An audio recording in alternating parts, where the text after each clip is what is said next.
PTV, Telebisyon ng Bayan. Hiniling naman ni Pangulong Rodrigo Duterte sa Anti-Money Laundering Council o AMLAC na ilabas ang lahat ng impormasyon kaugnay ng kanyang net worth o yaman. Sinabi ito ng Pangulo sa hapunan kasama ang PMA Class 67 sa Baguio Country Club. Bagamat itinuring basura ang akusasyon ni Senador Antonio Trillanes III sa umano'y tagong yaman ng pamilya Duterte, layunin rin nitong itapusin ang kwestiyon sa kanyang ari-arian at yaman.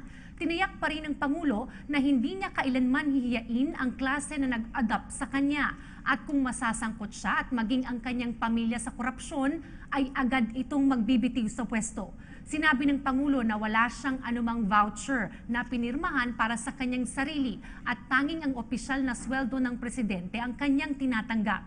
Hindi rin aniya siya tumanggap ng anumang allowance at mananatiling ganito hanggang sa pagtatapos ng kanyang termino. Tiniyak ng Pangulo na mas magiging matinding laban ng gobyerno sa korupsyon at kailangang magsilbing halimbawa sa publiko.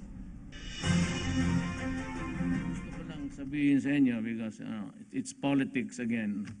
It's a rehash of what it's pure garbage.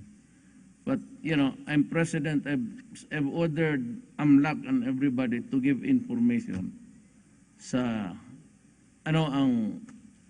what's my worth in this in terms of pesos in this planet. So hindi ko kayo hiyain.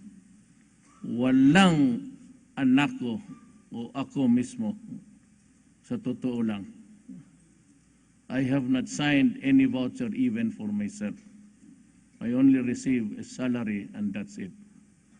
I do not accept my allowances.